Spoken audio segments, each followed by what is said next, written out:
first reason is being vertically integrated. The second one is because we franchised. Of the 79 stores that we have, about 20 are company-owned, the balance are franchised. What that means for us is that, first and foremost, our franchisees have got some skin in the game. It's a bit like the chicken and the pig, I suppose. The story, the pig is committed, but the chicken is involved. The store manager, in a corporate-owned store, he's just involved. Our franchisee is pretty committed. He's signed head leases, he's got sureties, and he's taken a loan from the bank. So you can be sure I'm going to back him every day of the week to do a better job of closing that sale than I am a store manager across the hall in a shopping mall. The second reason, of course, franchisees carry the cost of growth. They carry the cost of the stock. They build the stores. And the third reason, which is one that is not that obvious, is that from a marketing perspective, believe it or not, but in NWJ, we spend 3% of our system sales on marketing. The closest competitor, which is Stern, spends 1.6%. And American Swiss 1.5% of their system sales. So if you take it down to a per-store basis, we spend double what our competitors spend on a per-store basis. And it's not because we spend more. It's because we get a 4% marketing royalty from our franchisees that we have to spend. We don't have the ability in a downturn to cut back our marketing spend. American Swiss's marketing went down 6% last year. Ours went up 25%. Now, this is not a slight on them. Please don't take it that way. It's simply because we're a franchise system that we have a structural difference. This difference doesn't exist in food because we're all franchised, so we're all competing from the same base. We get money from our franchisees, we have to spend it.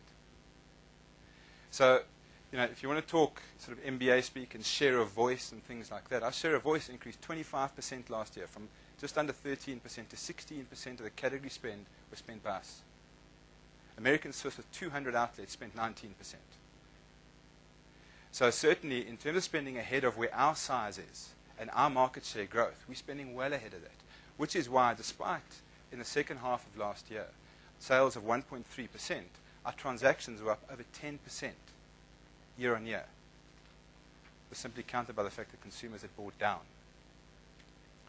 So certainly in the jewelry segment, it's a segment that we're really excited about in terms of the future. And then there's really one other thing that being vertically integrated does for us.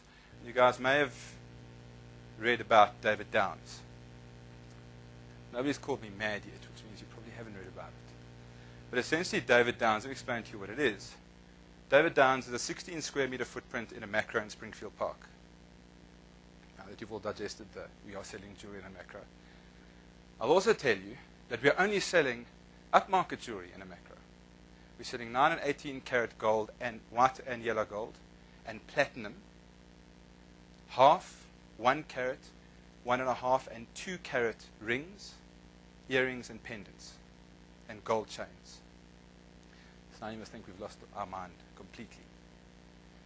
But the truth is that if you think back, it makes fantastic sense what we're doing. The biggest retailer in the world of jewelry is Walmart.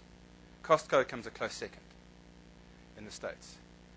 Macro sells more Sony LCD televisions at 25 grand than anybody else in the country combined almost. What we've done with David Downs is we've quite simply said, we make the jewelry, so what is the cheapest way that we can sell it? And it's not in a shopping mall paying 1,000 rand a square meter rent out of a 60 square meter shop. So by going through Macro, we've got a shared cost base. We pay them a royalty. That's all we pay them, a percentage of sales. We own the stock, we own the staff, we own the advertising. We're able to sell through the macro channels. So you'll get, if you're a macro customer and you fall within the target market, you'll get mailers, email mailers, we'll go in their broadsheets. So we're able to do that. What it does mean, though, all of this combined is that we're able to sell very good quality products that typically would cost 40, 50 grand at maybe 25, 30,000 rand. Category killer stuff. And that's really why ourselves and Macro went into this, because they have a very similar philosophy about trying to develop a category killer promotions, which is really what they did with Sony. So that's really what David Downs is. Certainly there are some issues and some consumer perceptions we've got to get across with selling jewelry in Macro. We've got no doubt about that. We've been going for 5 weeks now. Our average spend per transaction here is 12 times that of an NWJ. It's like 8,000 Rand a transaction. So, and then we did one extra thing in terms of conveying value. We said to consumers, you only got to pay for what you buy. So if you go there, you will pay the gold price on the day is the price you'll pay for the piece of jewelry that you buy. And that's the trademark gold by the gram and weigh it and wear it. We do add a labor component on it because we're still in this for profit. We don't just want to give the other jewelers a hard time. But again, the only reason that this is possible is because we are vertically integrated. Because we can make the jewelry, we don't have to keep big amounts of stock for it, and we retail it. So this is not a franchise. This wouldn't work as a franchise model, and this probably wouldn't work in a shopping mall environment either, because the costs are just simply too high. So we're going through a pilot phase with macro at the moment on this. If we like where we are on this, we'll roll out to probably another 6 macros. Not every macro is ready for 8,000 Rand average spend jewelry items. But I think what it does do is that we are also exploring other concession opportunities with other retailers, because we do have the ability to manage concession outlets. We manage 20 company stores already, so we have that infrastructure. And we are also, because we control the supply chain, able to offer the retailers quite a competitive and quite a compelling business case for getting us to do it versus someone else. A bit like Sunglass Hut have done with Edgar's, I think it is. Same thing, it makes sense.